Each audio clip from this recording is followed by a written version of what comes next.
Bem, tem entrevista ao vivo chegando agora no Jornal da Bandeirantes Gente. Nós vamos falar sobre o tamanho e as disfuncionalidades do Estado brasileiro. O que dá para mexer, o que dá para melhorar, por que estamos hoje com tantas distorções e, no fim das contas, o dinheiro público que sai do bolso de cada um de nós não revertendo aquilo que poderia reverter para a sociedade como um todo. Esse é um dos assuntos abordados pelo livro O Estado a que Chegamos, que foi publicado e lançado nessa semana pelo ex-ministro da Infraestrutura, João Santana, que vai conversar conosco agora no Jornal Gente da Rádio Bandeirantes. Ministro, bom dia. Obrigada por falar conosco aqui. Bom dia. Bom dia. Muito prazer estar falando com vocês. A gente que agradece a entrevista também agora ao vivo no youtube.com/Rádio Bandeirantes Oficial em áudio e vídeo. O desafio de traçar um diagnóstico do Estado brasileiro, eu imagino que não seja fácil, por tantas distorções e por tantas dificuldades legais também, um arcabouço complexo. Por onde o senhor começou? Olha, a gente, para não voltar lá na independência do Brasil, na República Velha, nós começamos a partir da primeira grande reorganização do Estado brasileiro, mais recente, que é do regime militar em 1964, não é? Que montou um Estado muito bem organizado, uma estrutura jurídica direcionada para atender a um projeto de desenvolvimento, que era o projeto de substituição de importações, modernização da infraestrutura, industrialização brasileira. E a partir daí, verificar que em 88, quando nós fizemos a Constituição e fechamos o ciclo do regime militar, a oposição, ela, apesar de ter feito uma Constituição mudando muita coisa, colocando muitos direitos, ela recepcionou o Estado antigo. Então, nós temos um instrumento, um chassi velho, certo, que quer abrigar um carro bastante novo, não é? Então, quando você fala, por exemplo, em reforma tributária, que é o grande debate que tem hoje, na Constituição de 67, você tinha um Estado extremamente centralizador. Em 88, o Estado desconcentrou, mas nós recebemos o Código Tributário Nacional, que eu acho que é uma das bases da discussão e da bagunça que você tem do ponto de vista tributário. Na questão mais aparente do Estado, que é a questão dos funcionários públicos, da organização da administração pública, outro problema. O 67, você tinha o Decreto-Lei 200, que foi feito pelos militares, que organizou os funcionários públicos de uma maneira. Em 88, a Constituição fez um grande atraso, um grande problema, porque nas disposições transitórias deu estabilidade a quase 600 mil funcionários que não tinham entrado no Estado através de um concurso público e não estavam numa carreira definida em lei. Então, você desorganizou totalmente, acabou o Congresso impondo um regime jurídico único, que é um regime que optou pelo regime antigo estatutário, trazendo novamente a questão da estabilidade ao servidor público, uma relação de salário com o servidor público sem estar diretamente vinculado ao Tesouro Nacional, o que bagunça ainda mais e faz com que a gente chegue a gastar quase 70% do que arrecada com salários, né? Por exemplo, essa notícia que vocês acabaram de dar do aumento do salário do presidente e de ministro, se você pegar só o aumento que foi dado ao presidente e ao ministro, não é grande coisa para o Tesouro. O problema é que é tudo indexado. Então, a partir desse aumento, o Judiciário também vai aplicar um aumento para ele, vai descer para as carreiras mais baixas, isso vai ter repercussão também nas Assembleias Legislativas estaduais, nos funcionários estaduais e nos municipais. Aí você soma toda a corrente e você vai ver o gasto enorme que a gente tem num momento onde tem uma dificuldade de arrecadação tremenda para se aplicar em projetos muito mais necessários para o Brasil, como saúde, educação, infraestrutura. Ministro, bom dia para o senhor, obrigado por atender o nosso convite. Há quem diga que há setores estratégicos em qualquer governo, né? Então se fala de energia, enfim, como um setor estratégico e outros tantos. Existe isso mesmo? Alguns setores que têm que ficar na mão do governo porque são prioridades e não podem ser tratados como um negócio, ministro? Não, eu não acredito nisso. Evidentemente, há setores estratégicos para o desenvolvimento do país. Mas isso não significa que o Estado tenha que agir diretamente nesse setor através de empresas próprias, de funcionários próprios diretamente ligados. O Estado, essencialmente, ele tem que ser um regulador, tem que ser um administrador certo? Fora da operação na ponta, não é? Não há necessidade que ele seja dono de uma empresa de energia elétrica. Há necessidade que ele regule essa energia elétrica, não é? Que ele ponha os padrões para que essa energia elétrica seja gerada, até mesmo que arbitre a discussão de preços dessa energia elétrica. Mas ele não é necessariamente importante que o Estado seja dono da companhia de energia elétrica, não é? Essa questão do que é estratégico para o Brasil é muito mais no sentido de ações políticas de desenvolvimento, onde o Estado organiza essa ação, do que propriamente ele diretamente ser o responsável pela ação através de empresas. Isso foi uma desgraça para o Estado brasileiro, que cresceu enormemente na área estatal, chegando a ter aí quase 300 estatais, certo, de propriedade só do governo federal, não estou falando dos estados e municípios, e particularmente alguns setores como o setor elétrico, o setor de petróleo, mesmo o setor financeiro, com uma presença de regular esse setor, ele bagunça o setor. Nós estamos conversando aqui na Rádio Bandeirantes nesta manhã com o autor do livro O Estado a que Chegamos, né? Ex-ministro da Infraestrutura, João Santana. Eu queria perguntar para o senhor a respeito das necessidades de mudança na nossa Constituição Federal para que essa área, né, possa se desenvolver no país. A gente vê um debate muito interessante, né, em meio a essa pandemia, sobre a reforma do direito administrativo. Pelas necessidades que foram impostas aí, serem enfrentadas aqui por todos nós, né, e buscarmos o caminho do crescimento econômico, né? O que o senhor destaca como fundamental para mudar na Carta Magna brasileira, na Constituição Federal, para que a gente possa avançar? Qual é a contribuição, né, que o legislador pode dar nesse campo, hein, doutor João Santana? Olha, no caso específico da reforma administrativa, quando a gente fala em reforma administrativa, a gente está falando da organização do pessoal, do serviço público. O primeiro, retirar da Constituição algumas legislações, algumas regras que não deveriam estar na Constituição. Abandonar, em primeiro lugar, abandonar definitivamente a questão da estabilidade, não é? Por quê? A estabilidade, como é colocada na legislação brasileira, aonde o funcionário adquire a estabilidade por um curto período de prestação de serviço no Estado, o chamado estágio probatório de 2 anos, é impedir que você traga para o serviço público a noção de produtividade.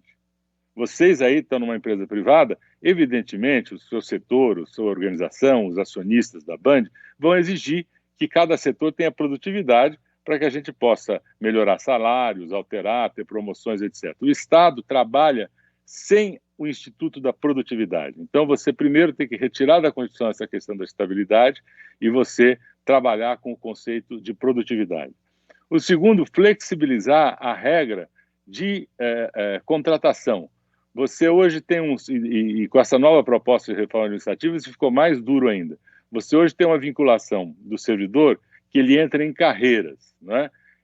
E carreiras que começam de baixo e sobe progressivamente. Acho que tem que se abrir a possibilidade do Estado contratar servidores, independente da forma como ele entra, ele poder entrar horizontalmente nas áreas onde o Estado precisa diretamente, não é? E vincular o salário dessas pessoas à capacidade do Tesouro de pagar e finalmente, estabelecer metas para que você cobre a produtividade. Acho que tem 2 estados que recentemente fizeram reformas administrativas que são paradigmáticas. A Inglaterra e Portugal fizeram reformas administrativas bastante modernas, onde trazem esses conceitos. Acho que a gente poderia olhar para esses exemplos e trazer para o Brasil essa aplicação. Ministro, a gente fala muito também aqui na Rádio Bandeirantes, não só sobre a questão do funcionalismo, né, que acho que é uma das mais intrincadas e difíceis também, mas sobre a própria estrutura do Estado brasileiro, que foi inchando, inclusive na quantidade de municípios que existem hoje. São mais de 5.000 no país, alguns que não têm arrecadação para pagar a conta, por exemplo, da Câmara Municipal, e não são poucos. São municípios que existem como estrutura administrativa, mas não são autossustentáveis. Como é que o senhor vê essa questão? O senhor enxerga alguma possibilidade real de que em algum momento a gente coloque também a mão nessa ferida? Olha, possibilidade real hoje, infelizmente, eu não vejo, porque a instituição desses municípios, não é? A quebra de municípios maiores e menores, ele veio fundamentalmente a partir de iniciativas do legislativo, não é, de deputados, de representantes políticos das regiões, que acham que com o maior número de municípios, com prefeito, estrutura de Câmara, etc., etc., eles vão ter mais poder e mais capacidade de reeleição. Mas é fundamental, você tocou num ponto central. Antigamente, nas constituições anteriores no Brasil, era dificílimo você fundar um novo município, não é? Até uma cidade você conseguia fundar, mas estruturar essa cidade em município, como você disse, prefeitura, secretários municipais, a Câmara de Vereadores e toda a estrutura burocrática que carrega, você não conseguia fazer. A partir, principalmente de 88, começou a facilitar, né? Fazendo um certo democratismo, dizendo basta as pessoas se reunirem e decidirem num plebiscito que eles conseguem fazer o município. Eu não vejo nenhuma, com pequenas exceções, porque a gente tem visto que alguns municípios que ficaram numa situação muito difícil depois que saíram de cidades maiores, então tem até movimentos de reintegração ao município anterior. Mas isso é uma exceção da exceção. Eu não vejo na prática nenhum movimento que consiga fazer isso. Mas seria muito necessário. Seria necessário que você estabelecesse de novo outros critérios para que você tivesse municípios independentes, unidades administrativas autônomas, e as que não se enquadrassem em critérios mais rígidos tivessem que voltar à sua origem inicial. O gasto é evidente e muito grande, não é? Apesar de você ter uma justificativa a partir do plebiscito que o cidadão fez para decidir que ele queria uma independência, essa decisão não é uma decisão feita sobre a ótica do cidadão. Porque se você pegar sobre a ótica do cidadão geral, é o que você acabou de dizer. Um sem número de municípios que não consegue sobreviver porque apenas a arrecadação que conta é a participação no Fundo de Participação de Estados e Municípios, que é insuficiente para pagar a estrutura que o município requer. Algumas questões, só uma questão que eu acho muito importante nos municípios. A gente devia acabar com essa questão de remuneração de vereador para cidades pequenas. Isso é uma indecência que tem no Brasil. E nem sempre foi assim. Antigamente, o vereador de cidades pequenas não recebia salário, até porque ele se reúne na Câmara, às vezes, uma vez por semana, de noite. Não tem porquê, certo, esse vereador receber qualquer estipêndio do poder público. Isso deveria voltar a ser entendido como uma ação do cidadão que quer colaborar com a sociedade e seria um trabalho voluntário. Isso a gente precisa acabar urgentemente. Ministro, ainda falando sobre o tamanho do Estado brasileiro, acho que se a gente fizer uma pesquisa com as lideranças, e estamos falando de um período que antecede mais uma eleição presidencial, se a gente conversar com a maioria das lideranças e dar os nomes fortes no país, acho que a maioria talvez concorde que o Estado é muito grande, que é preciso enxugar. O presidente Bolsonaro, quando candidato, falava do número de ministérios, né? Acho que ele dizia em 15 ministérios, que ele queria diminuir o número de ministérios para 15, hoje tem 23. O que acontece depois que a pessoa senta na cadeira de prefeito, de governador ou de presidente? Por que o discurso antes é e depois, na prática, não consegue se diminuir o tamanho do Estado?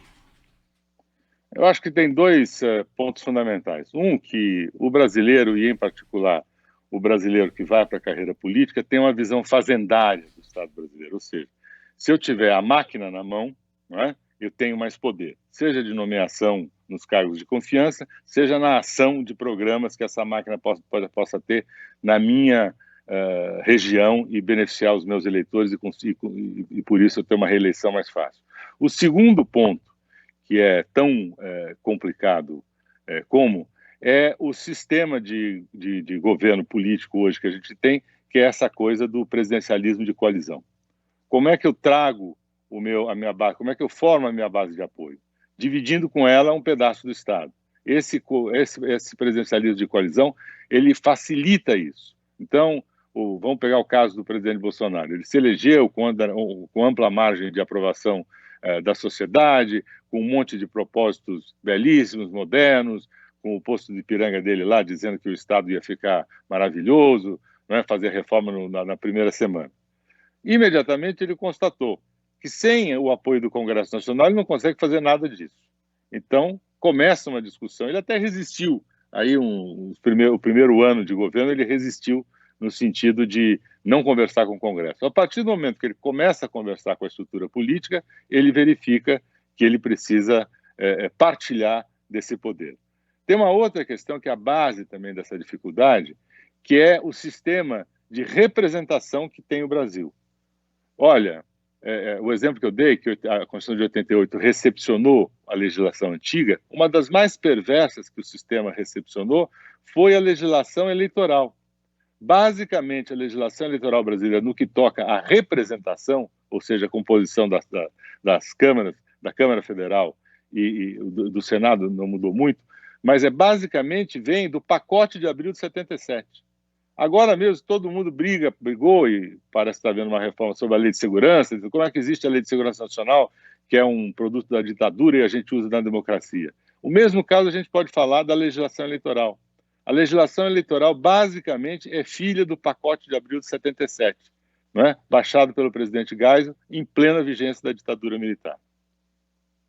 Bem, eu queria agradecer muito ao ex-ministro da Infraestrutura, João Santana, que está lançando o livro O Estado a que Chegamos, dividiu com os nossos ouvintes um pouco do que tem nesse livro. Ministro, obrigada, pela entrevista. Um bom final de semana para o senhor. Olha, eu que agradeço, um bom programa para vocês. Continuem esse programa super simpático que a gente sempre assiste, é muito bom acordar de manhã com o Jornal Gente e ouvir as novidades, não é? E um bom fim de semana também para todos.